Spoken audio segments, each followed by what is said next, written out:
Welcome to another episode of From a People Perspective, a show hosted by Martin Hawk.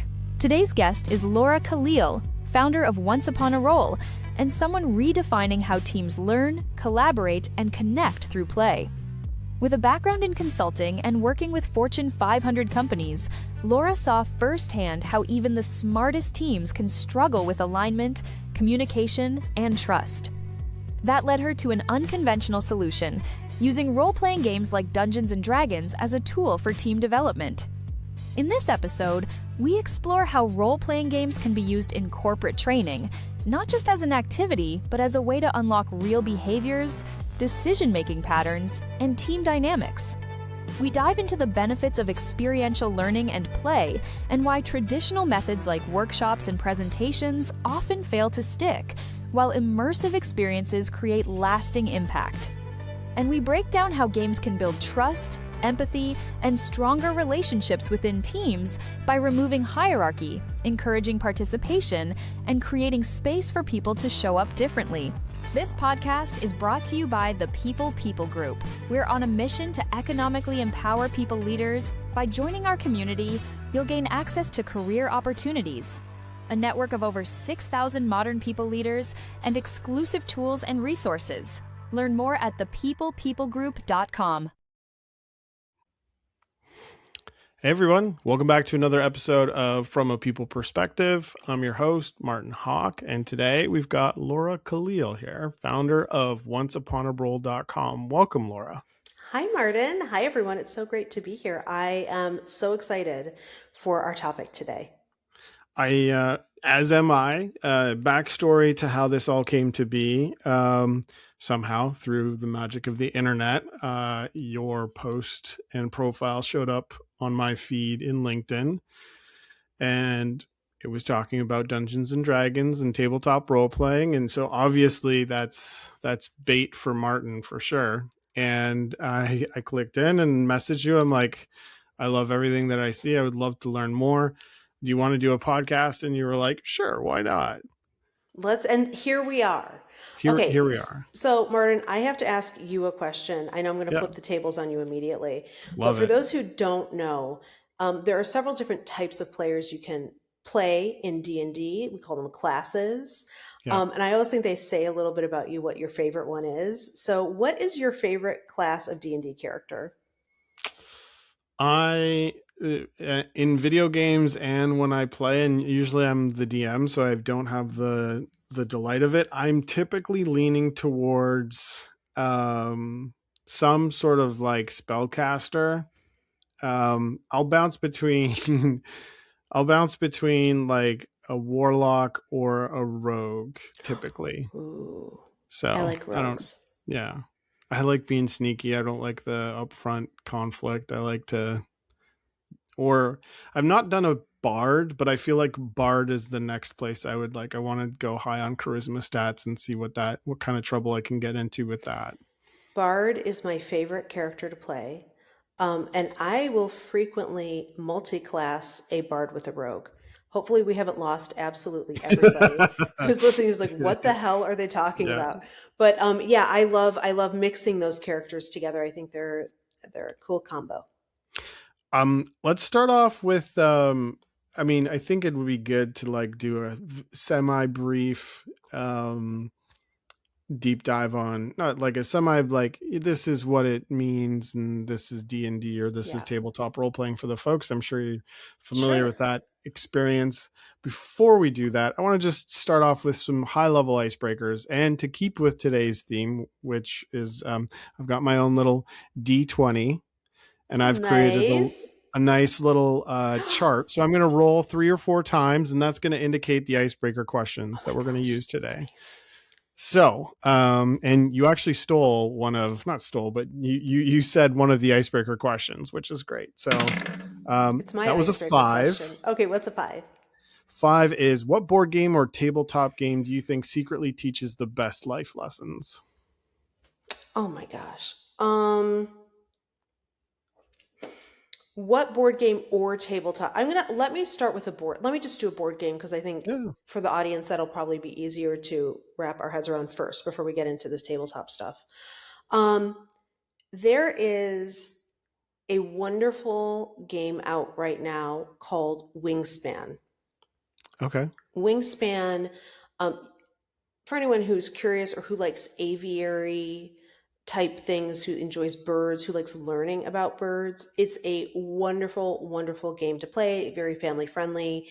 Um, there's some strategy involved, easy to pick up. This is really a game about managing resources. How do we feed our birds? How do we lay eggs with our birds? It's very like, if you've ever heard of like cozy games, it's like a very Hmm. cozy game. Yeah. However, it is infinitely replayable. It is one of the most popular games in the world right now, for good reason. I think it teaches a lot about, one, how we learn to interact with birds and animals. You can actually, the cards are so beautifully designed, that just looking at the game is beautiful. Mm. And how we manage resources, how we manage our time, um, where we decide to put our energy and effort are all themes within that game. And I Okay. would encourage anyone who is curious to pick up Wingspan. I do not think you'll be disappointed. I've heard of that one. I'm not sure if I've played it, but I remember like reading about it. I'm like, okay, this is one I've gotta check out. So that's It added is to the list phenomenal. formally now. It is phenomenal. Awesome. And the expansions are amazing. I just totally recommend it. Are you gonna become a birder afterwards? Like, is it like Yes. this kicks off like a serious birding habit, and you're buying binoculars and suet You're and legally required to become a birder after you play it. At least you'll amazing. have an appreciation for Yeah. birds, and you'll learn a little bit about them too. Cool. Cool. All right, we're gonna roll a couple more times here. Let's see what An we've got in eight. store. An 8. Not rolling well in D&D terms today. The table would not be happy with me. Right. If the team at work had a party composition, what roles do you think every team needs? I think the first thing coming to mind is every team needs a paladin. Okay. I'm going to write these down as we go so I remember. A paladin is the character who has a really strong sense of justice. Hmm. They're really on a mission, and a paladin, can not always, but often be really a force for pursuing their mission and goals in the world. And I think that in terms of a company, we need someone who has that kind of drive, um, to get things done. Sort of complementary to that, I think a rogue is important. A rogue, typically in D&D, a rogue is a little sneaky, seen as a thief. Um, but a rogue is really good at persuading. A rogue is really good at finding innovative ways to get things done. And I think those qualities of the rogue are really important for a team to have. We need to have somebody who is, you know, innovative in how they try to think about things.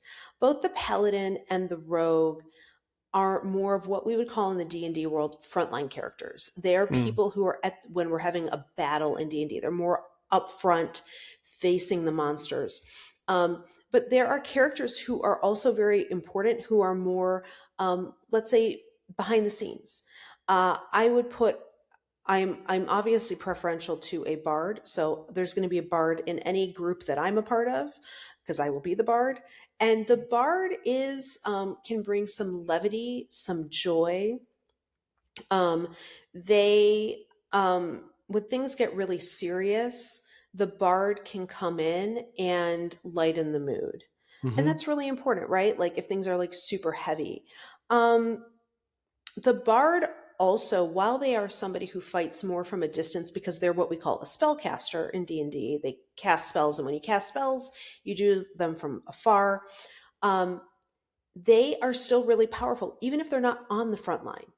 They're Yeah. really powerful. And Martin, I don't know. So we have a paladin, a rogue, a bard. I'm curious if there were a fourth member. What do you think it would be? I mean, in theory, we've got a spellcaster. I I'm gonna go full.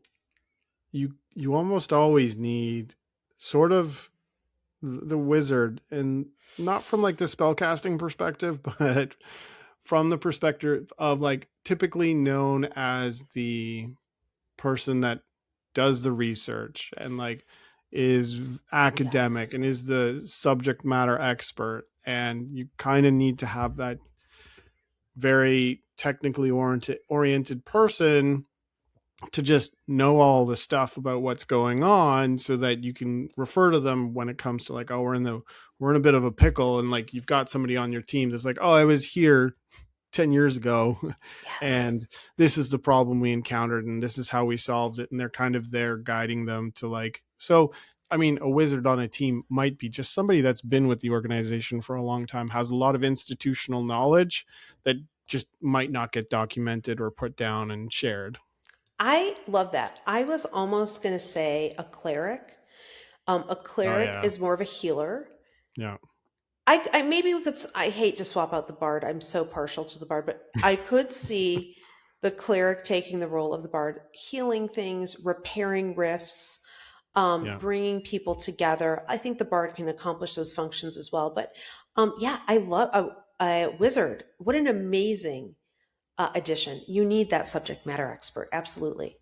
Mm. Okay, final one, and then we'll get into the meat and potatoes of Okay, why this conversation's even happening, and it'll all make sense. I promise, listeners. it will. Um, all right, one more. Let's see if we can't get a 19. I'll take it. Finally, out of three Almost, rolls, almost. I can't remember what almost. feat would make that a crit in D&D, but there's one where a 19 would be as good as rolling a 20. Oh yeah, don't know it off the top, to be honest with you. But if work meetings used game mechanics, what rule would you add immediately? Uh, well, I'd actually add something that comes at the end of all the games that I run. Uh, D&D or any role-playing game, we're really facilitating an experience between people. It is a form of meeting. And one of the most important things that I think happens in any game is how we end the game. So we use something that is called stars and wishes.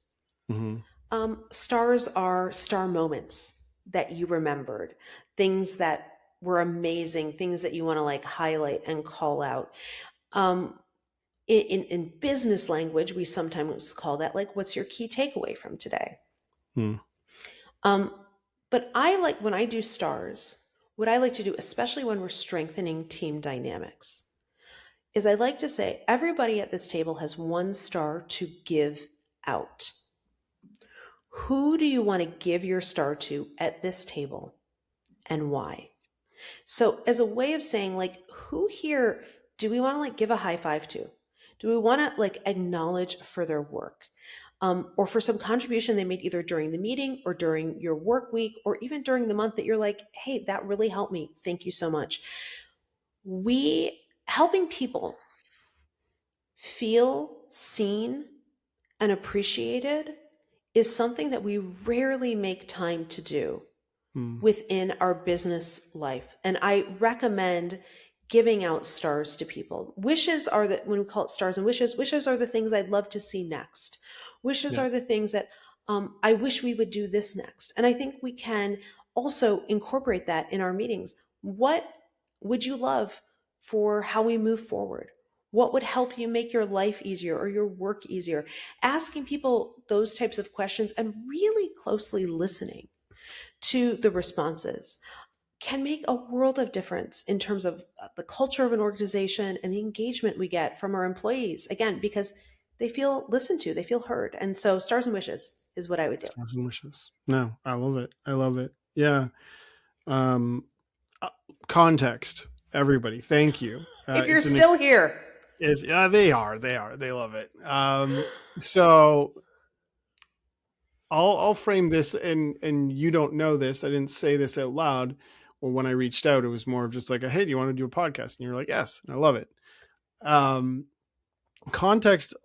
I don't think is like me. 10 years ago, I was part of a co-working space called Center for Social Innovation. It's in Toronto, houses a lot of not-for-profits and just like socially good companies. And one of those companies was called 21 Toys. I don't know if you've heard of them or not.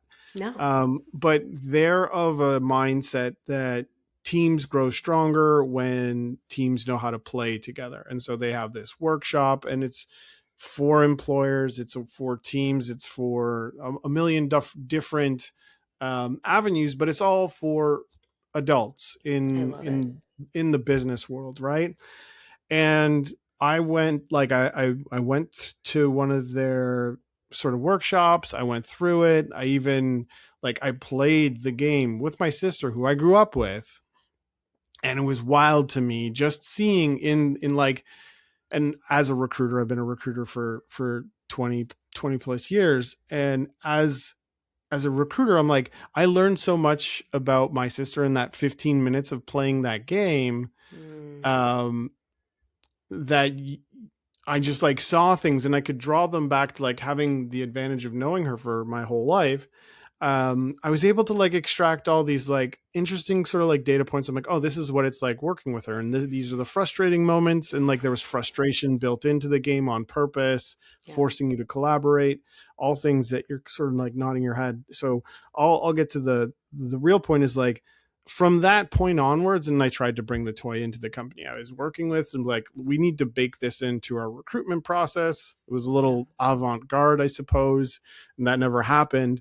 I got a lot of weird looks, but eventually I got into D&D just around the pandemic. And again, this idea surfaced for me of like, we really need to like, this is a way to really find out what what makes a person tick. Oh, yeah. And like, there's so many great data points that you can get from like a 30-minute, 1 hour session of just playing a game together with people, and especially the teams that you're going to be working on. And so when I saw what you do, and when I just like dove into your website and everything, I'm like, oh, amazing. Like, you're truly like advocating and living Yeah. for that. Correct me if I'm wrong, but that's why I'm excited for today. Like, there's a strong belief there. I'd love to just dive into like how you got to where you are, and all that fun stuff. So I'm happy to tell you. And I just want to say, there you can get to know a person, to your point, better than you ever imagined, and see aspects of them you would never normally see by playing a game. In yeah. fact, you may see parts of them that are awoken during the game that they haven't even accessed in a while, that help bring them to life. Games feel good to play. And I'm not talking about traditional board games where it's like you versus me. In particular, in role playing games, one thing to note is we're all playing together. We are telling a shared story. There is no way to quote unquote win D&D. There's no one person who can win the game. It is all of us together who are going on this journey. And so it's very different from traditional board games where it's like, oh, I know the rules better than you, therefore I'm going to have an edge up on you. No, that's not what we're doing at all. And I'll talk more about what a role-playing game is, but briefly, it is, we're all doing a form of improv together, telling a Yeah. story that has some rules around it. And the fact is, if anyone here listening is like, I've heard it's really complicated, some people have described it like calculus, I want to say to all of you, one, come play a game with me. I run tons of public games. You're welcome to join one. Second thing is, a good dungeon master, which is the person who runs the game, will always just ask you, what do you want to do?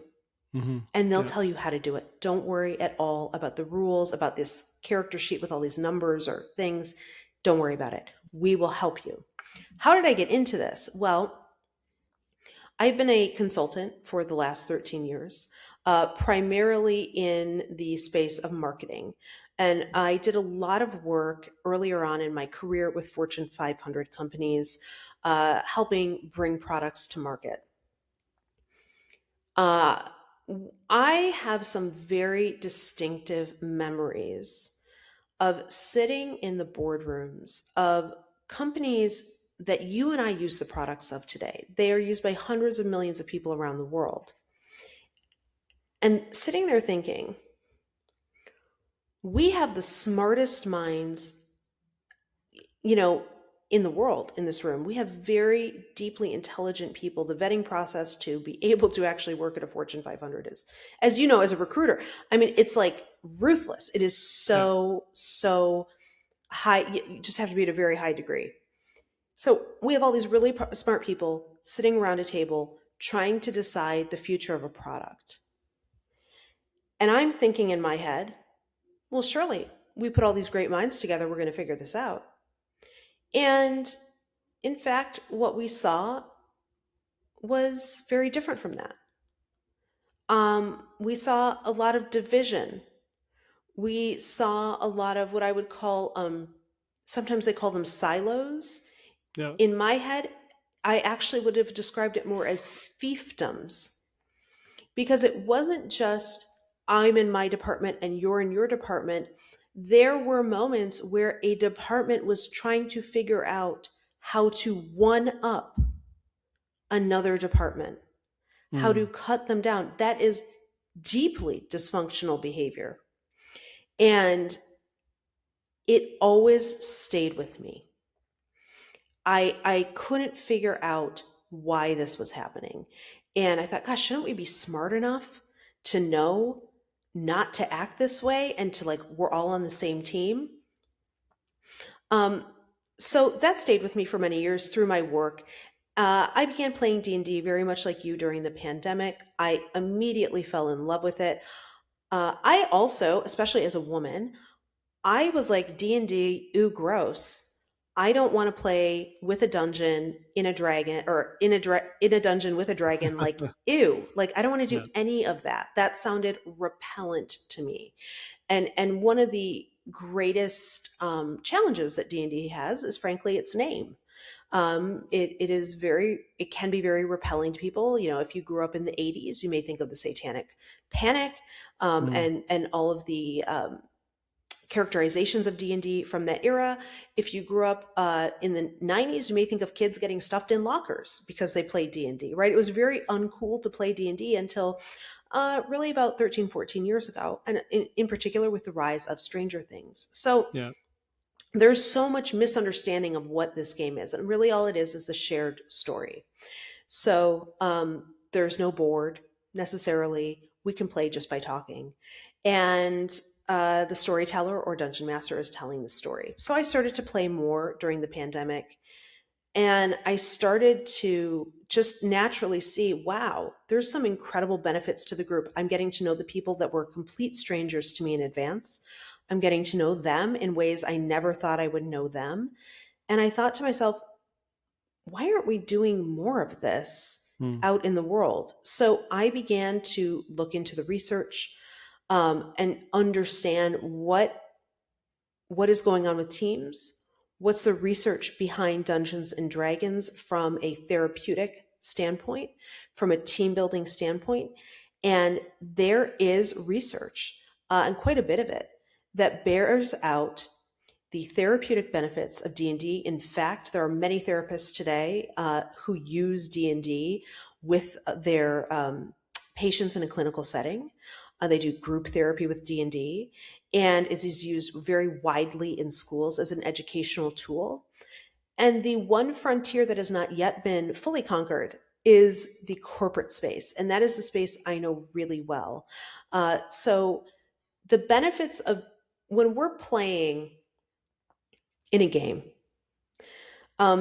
we can be practicing at or playing at being different types of ways. We can learn new skills, and those skills we know from the research bleed into our lives. Yeah. So if I am trying to work at being more confident, or I'm trying to practice speaking up, or I'm even trying to learn how to build consensus with a group, we can practice those things within D&D. Now, here's the difference.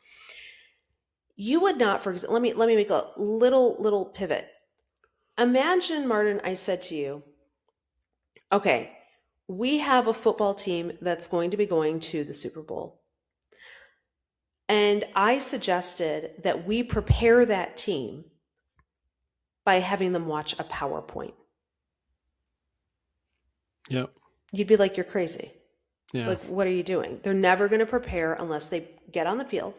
They practice some drills, they run through plays. We, in the corporate world, in learning and development, we look at many options for helping our employees grow and helping them come together. And a lot of those options involve, or can involve, hey, read this book, watch this PowerPoint. But where is the experiential aspect of that to actually help them practice in a low stakes environment? You can't practice these types of skills when you're sitting at the table with your boss and the VP and you're worried that if you say the wrong thing, you're going to get fired. That is a really difficult space to practice any skills. So we can practice these skills within the games. We can practice collaboration within the games. One of my clients, we did a company-wide game day for them. We actually shut down the whole company for a day and we played games. And after that event, he said to me, the problem they were trying to solve is they had a warehouse and then they had the people in the office, and neither the two shall meet. And literally the office. literally the office, right? And so they had this whole issue of these people don't know one another. There's a little bit of antagonism between the groups. And, in particular, they were dealing with the challenge of, well, our office people, some of them want to work from home, and we're trying to hire some of the best talent in the sales department. And the best talent is requiring a hybrid schedule. Well, the warehouse can't work from home. They have to be in the office. And so there was a lot of contention around this. And like, it's not fair. It's not right. Why are there double standards? So we came in to play games with them, spent a day with them. At the end of that, the president said to me, Laura, if just 30 people made 2 new connections within the company to people they don't know and saw them more 3-dimensionally, that is 60 stitches in the fabric of our company. And that is a big deal. So there are many benefits and use cases to playing D&D, whether we need to develop more empathy for the individual in front of us and see them in a more 3-dimensional way, whether we need to build trust, whether we want to work on certain things as a team where we are experiencing dysfunction and we want to address them. It's a great way to get started with that. Yeah, no, fully. I mean, it's always been just like a simple hypothesis banging around my head, and wouldn't this be fun if kind of deal, and you're living it and seeing the results of it from your clients and customers. And I guess was there like an aha moment for you when you're like, okay, this is what I'm doing, or did it just slowly grow over time? How did this all come about? I had this moment where I experienced so much joy playing games and running games and activating that part of my brain that I said to myself, how could I bring this to other people? How can I make this happen? And how can I bring this to companies that need it desperately? And that was kind of the seed of like, could I even? And I started by doing a lot of interviews with people and talking to people in HR and in leadership and asking them, what do you do for team building activities? What do you do for professional development? And how is that working for you? And, one of the interesting statistics that I've seen is that we will bring in someone to go speak on an important topic. Maybe we're talking about personality styles or conflict management or whatever it may be. And they'll do a talk. Maybe they'll give you a worksheet. You'll do a little bit of chat and go on with your day. Well, we know from the research that 90% of that information is lost within 2 weeks. Right. Because it's not integrated. There's no way to practice edit, to play edit. It's theoretical. I mean, look at all Yeah. the information we're inundated with on just on our phones every day. So D&D or role-playing games more broadly provide a way for us to really immerse ourselves in an experience where you will not forget it. I guarantee you, you'll be talking about it years later. You will have developed inside jokes with those who you've played with for years to come. You'll see people in a different light that you will not forget. And we can actually play at the things you need in a low stakes environment that you can use when the stakes are much higher. So Mhm. to me, that just became self-evident that I needed to bring this into the world. And, being in business for a long time, I don't know if I'm like a little bit nuts or something, but I'm like, I have this like sense of, to heck with it. I'm going to go do it. Like, if I think it needs to be out there, I'm going to go do it because I know how to build businesses. So I'm going to go build this one. Amazing. No, I mean, jealous, and awesome to What? hear and see. I guess, I mean, you've touched a bit about it on the science side of things. I'm curious to like double click on that a bit. When What would you say is the main thing that stands out from like there's anecdotal reasons to do this, right? Mhm. Everybody at some point, every organization says we need to figure out a way to sort out this whole team building thing. Yeah. And like you can think of the cliches of like trust falls and stuff like that at work We're going to and spare you a whatnot. trust fall. Yeah. Can you Yeah. imagine? Yeah. Wild. And so in those, and like you've also seen the evolution, especially in the startup SMB space, where it's like teams are now, they're not just going to a pub after work and that's the only way they Right. socialize and get to know each other on a different level. But like there is this moment that executives and founders have where it's like, okay, the company has grown to a point where we're not so close together anymore. I'm Mhm. out of touch, but I want people to feel connected, to your point, the 60 stitches in the fabric of the organization. Yeah. And there's just no way to do it because organically at 10, 20, 30 people, these things just happen easily. Once you hit, a certain number, Oh, yeah. I'd love to know from your perspective, like, are there specific numbers that you hit as an organization where it just kind of goes out the window? What you've seen, where do you want to take this? Well, specifically with D&D, and I also want to say we're talking a lot about D&D. D&D, for those who don't know, is really an umbrella term Yeah, for role-playing games, of yeah, which there are literally probably tens of thousands. yeah, Um, there are games where you can play grannies solving a murder mystery in a Murder She Wrote style game. That's one of my favorites. There's a game I run where you get to play in a Latin telenovela. You get to play a soap opera star. There are many, many, many versions of these games. So just for everyone listening, if you don't want to play in a dungeon with a dragon, you certainly don't have to. yeah, And we don't always play D&D in companies either. Sometimes that's too complicated. We'll play something that has less rules or is a little bit easier to enter into, depending on the group. So D&D is really good in a few circumstances, and there are other circumstances where we'll turn to other games. So, for example, leadership retreats, leadership offsites, um, where we have a group of people. Usually, we want to have under 8 people, ideally 6 or less, who are playing with us to confront a challenge in a really different way. We can take small teams through that as well.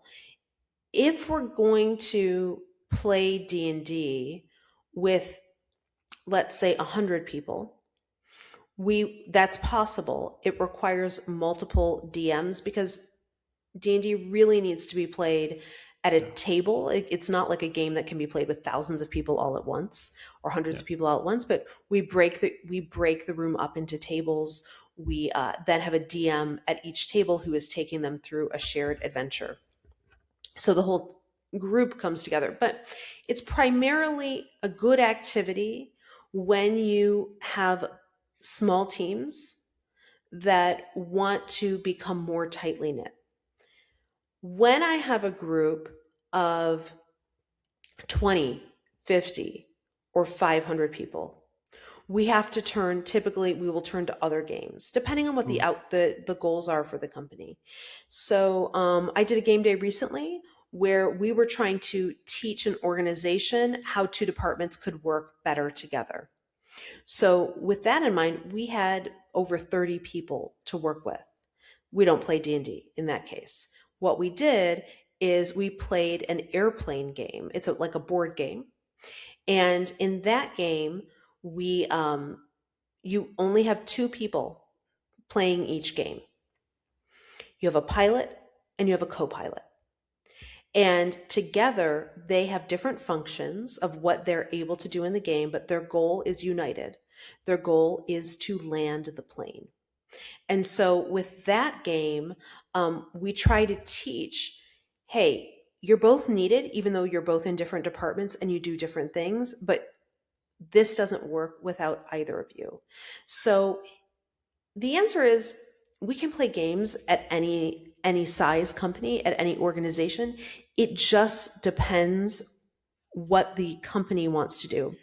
Mm. One thing I do want to say about this is that I frequently hear, especially from HR folks, I don't know if our leader is going to want to look silly. Yeah. Because if they play a game, aren't they going to look silly? And the only thing I want to say to that is that, yeah, they might be. And that's the entire point. We have to be willing to take some of the corporate armor off and show people a different side of ourselves. If we expect other people to show up at work as their full selves, otherwise people are scared to be themselves, right? And so whenever we play games, we encourage leadership. I want you to be the goofiest. I want you to be the silliest. I want you to be the most outlandish, because I want you to model for everybody else that it is okay to play, because they're looking to you for cues. So we really encourage that rather than try to like pretend that our leadership isn't going to be silly. We want them to be silly. We want them to show people. Yeah. You have such an interesting vantage point, and like in terms of not necessarily the hard sell, but the thing that you just addressed it, which is sort of this, like the barrier to doing this in the first place is like, is everyone doing it right? Because leadership training to a certain extent and team building exercises, whatever that might be, just falls into this catch-all bucket. And it's like, oh, we went axe throwing once, and that's a thing.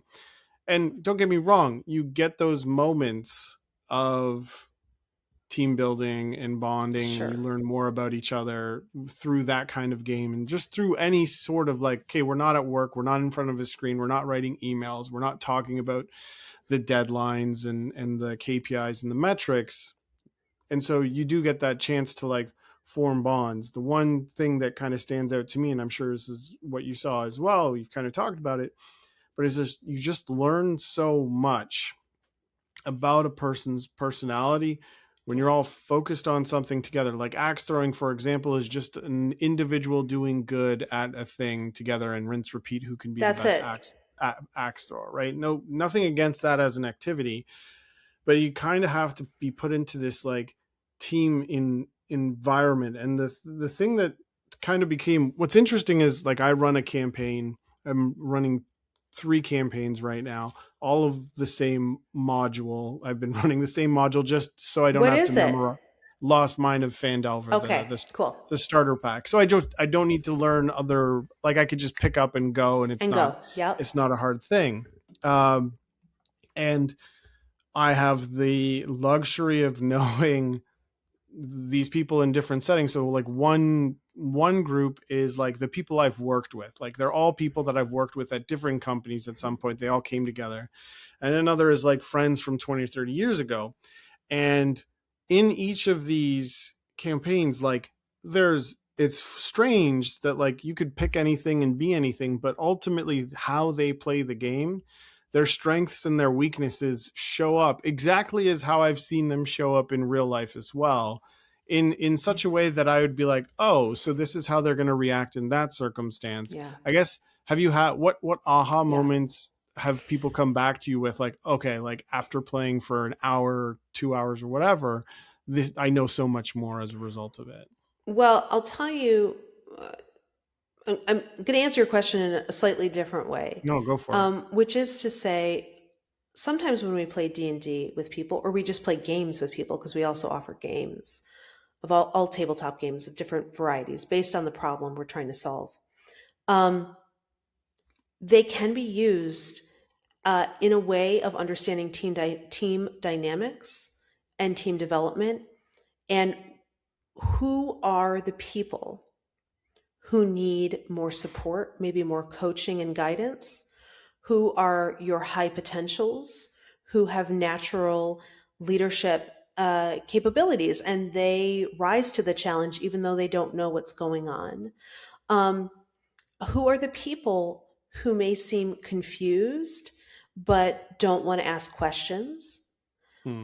Who are the people who are, and this has happened in games, people who are uh, openly disparaging of games.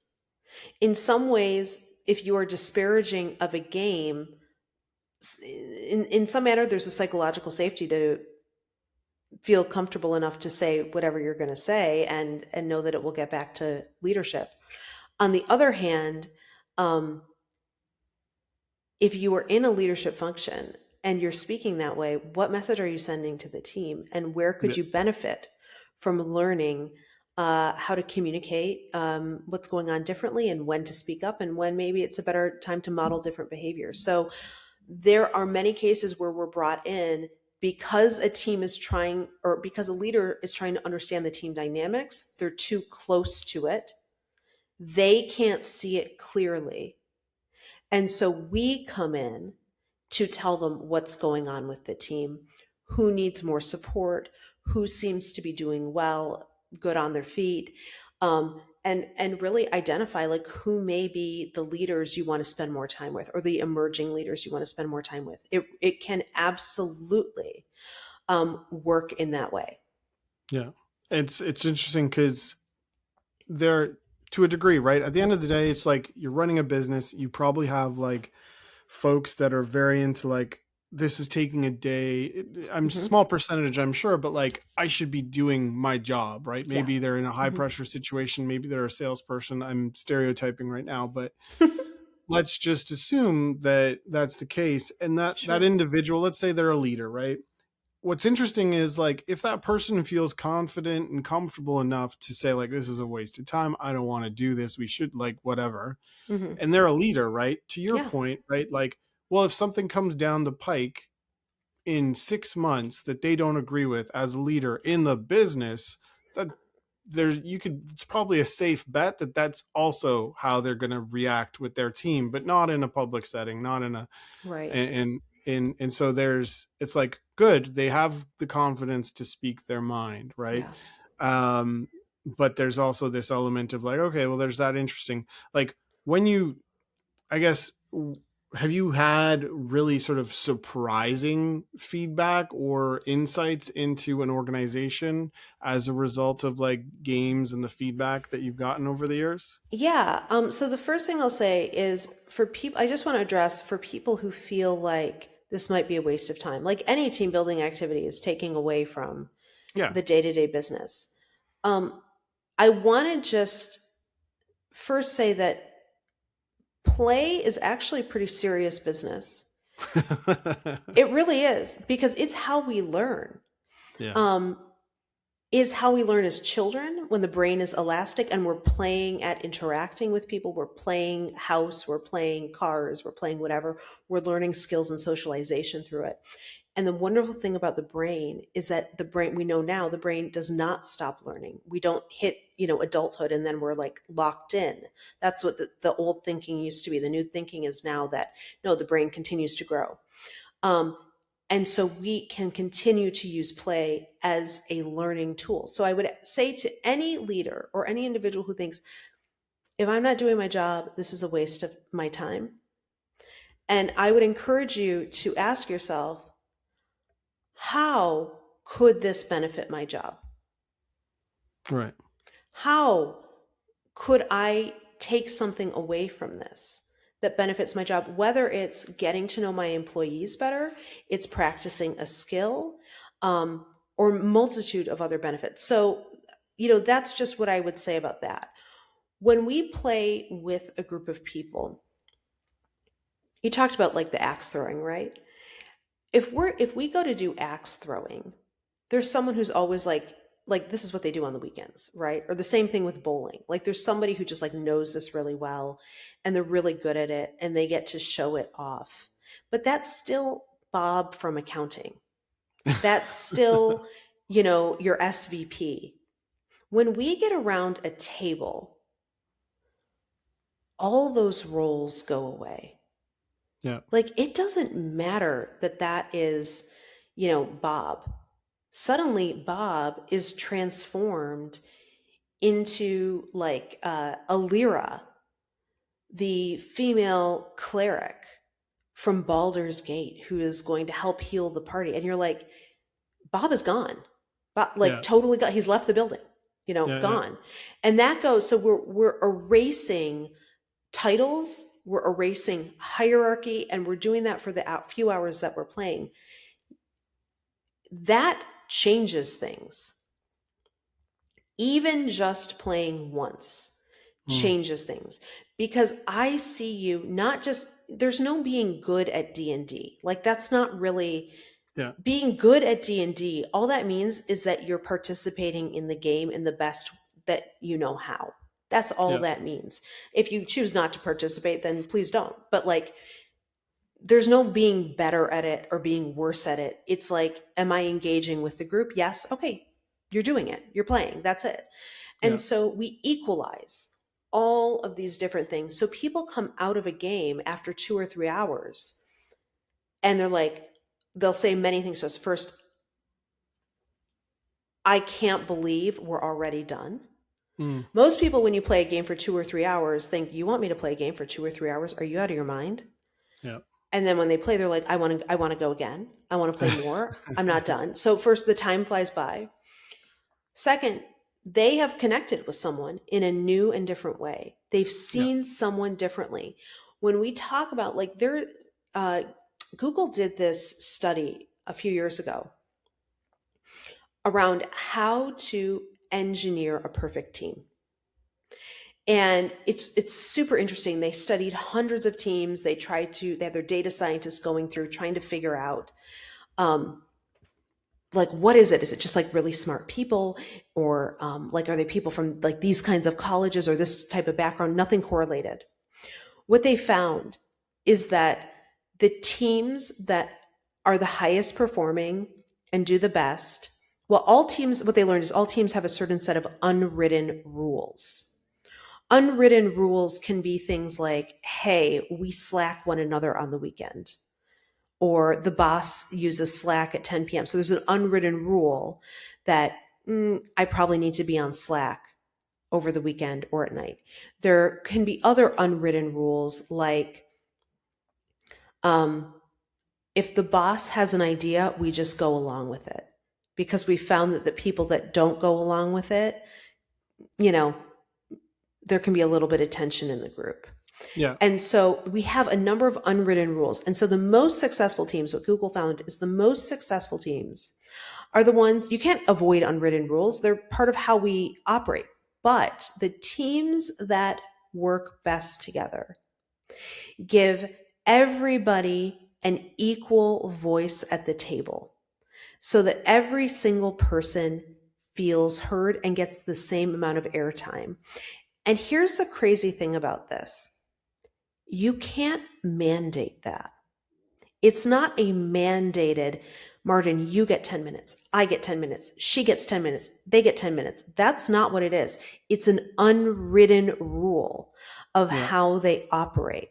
So you can't mandate, like, equanimity at the table. How do you do it? We practice it through play. Yeah. We practice, what do you think? And what do you think? And what are you going to do now? And how are you going to approach this monster or this store or whatever's going on? We practice passing the baton so that when they get into the meetings, they can actually use those skills to be higher performers. I mean, it's just incredible. I'm just thinking back to the initial part of our discussion where it's like you brought me in within the first 5 minutes of our conversation. Like, what do you think? Like, which person is missing from the perfect team if we're playing the class or subtype thing? So that's a cool stat, and obviously not the thing that you would recognize as the thing that the universal correlator that makes up like the best performing teams. And obviously any company in business wants to have great teams. I know we're short on time, so it does feel like a D&D session. We want to know what's happening next. But I guess in terms of like where can folks find you if they want to talk more, want to roll some dice? How should folks reach out to you, and any final thoughts? Sure. So first, head on over to onceuponaroll.com. All my contact information is there. I would love to hear from you. Even if you're just curious about D&D or role-playing games or any games in general, you can also find me on LinkedIn at my name, Laura Khalil. And the final, I guess, what would my final thought be? I'm going to practice what I preach, Martin, and I'm going to hand you my star. Okay. And I am going to hand you a star for giving me the space to really talk about something that is frankly pretty cutting edge in the world of learning and development. It's not everywhere. There's very few people who are doing it. And being such a great, being so inquisitive and curious about it and supportive of it, that really means a lot to me. So you're getting my star. That's my final thought. Well, and my wish is that we get to know one another better and we do fun things. Done and done. And done. Thanks for being a part of the show today, Laura. I really appreciate it. Thank you. Cool. If you enjoyed today's podcast, make sure you subscribe wherever you listen to podcasts. And if you're not already a member of the community, please join us at thepeoplepeoplegroup.com.